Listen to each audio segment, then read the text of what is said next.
virtual SHiNE. Super excited to be here with you. We're about to have a drawing contest where Taylor, Emily, and Benny are going to be drawing, and I'm going to judge what they have to draw. I think I'm choosing what they're drawing. Yep. We're going to have them draw the SHiNE chicken. Oh, snap. And I'm going to judge who does the best one. All right. Let's get drawing. Oh, boyo. Let's go.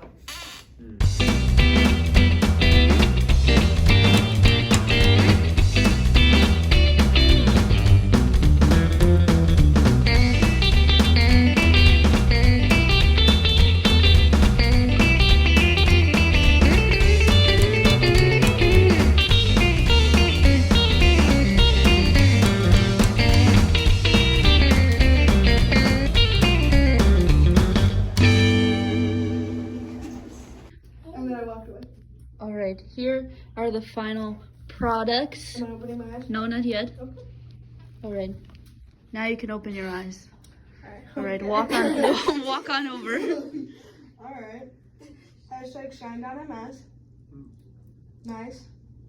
I like how the one says yellow. Yellow. Interesting. This one looks like it's getting electrocuted. Oh, so sad. This one, no. None of them look like the SHiNE. Gosh, they are all pretty impressive. 5 minutes later. Gosh, I don't know. This is difficult. They're all equally struggling. I don't know. I love them all equally. This one has the candy. This one just makes me giggle. And this one looks very artsy. Here, real quick. Close your eyes. Okay, good. Good method. Okay. Take. Now, keep them closed, And but do point that at one. motion. And move them around. All right. This one's the winner. To the left, to the left. This one was Oh, Benny B. all right. Yay! Shine job. chicken. Well done. That's not what the SHiNE chicken looks like, because the SHiNE chicken's yellow and it has a SHiNE chicken mohawk. you. But listen, guys, I hope you enjoyed our art skills more than Sam did. Yeah, another Sunday. Hope to see you guys next week. See ya.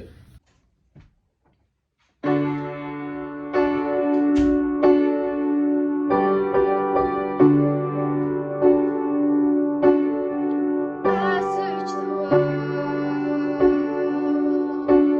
but it couldn't fill me. Man's empty praise, treasures that fade are never enough.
Yo, what's up, Virtual Shine? Back again for another Sunday this week.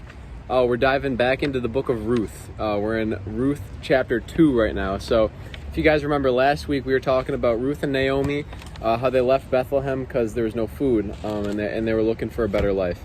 And so Naomi and Ruth end up widowed. Their husbands died, so they have no one to carry on their line, but they hear that there's food in Bethlehem again. The famine is over. So they head back, right?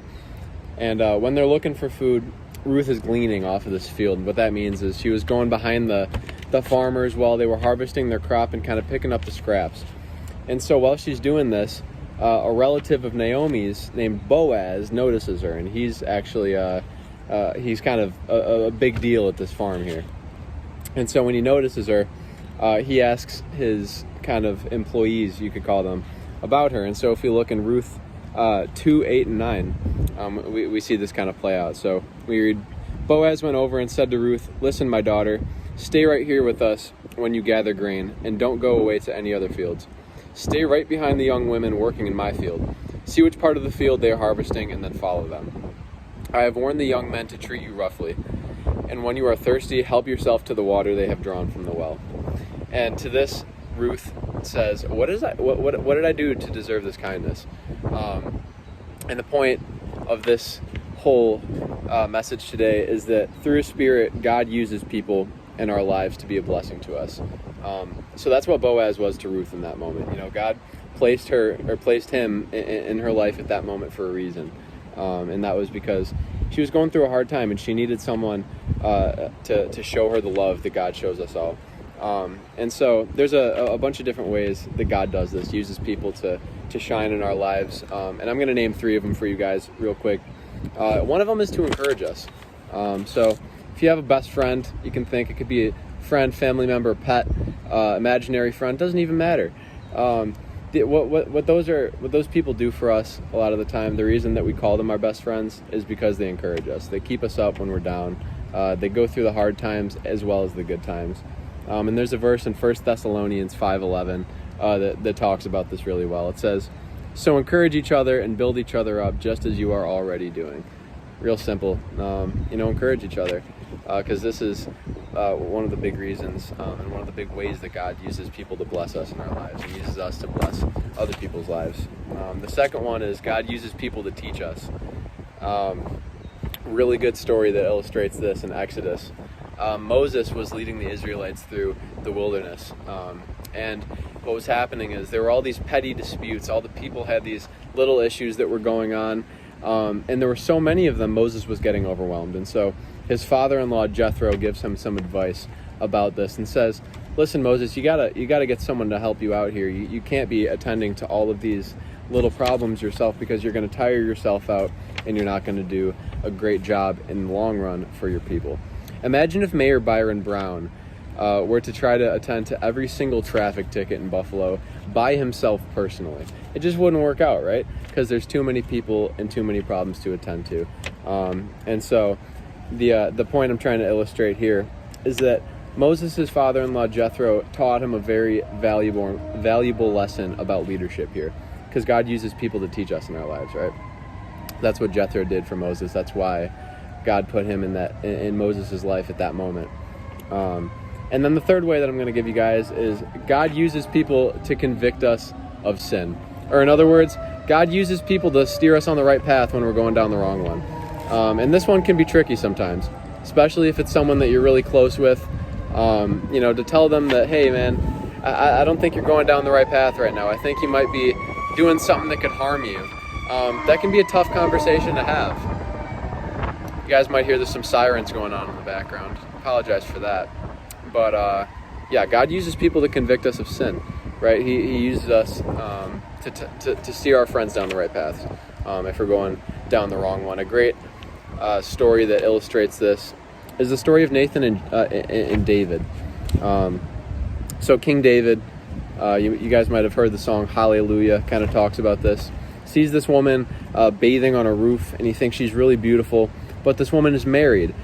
And even though she's married, King David still says to one of his servants, he says, "Hey, bring this woman to me. I want to be with her."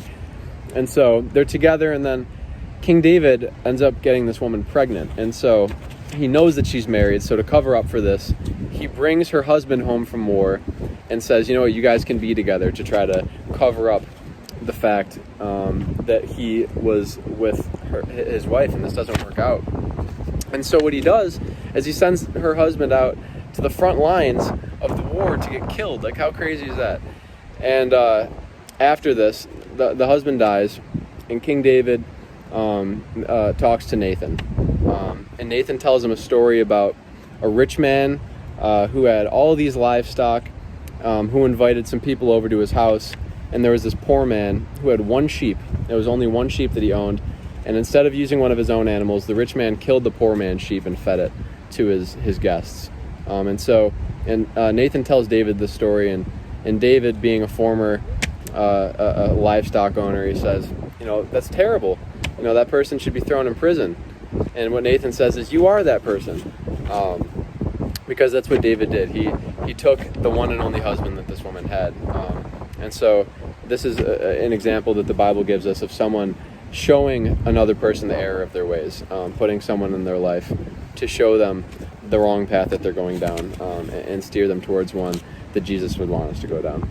And so, you know, if I want to steer you guys back to one main point, it's through His Spirit, God uses people in our lives to be a blessing to us. So I challenge you guys this week, think about some of the people in your life that are a blessing to you, and think about a way that you can try to be a blessing to them. Hope you guys have a great week. See you next week, guys.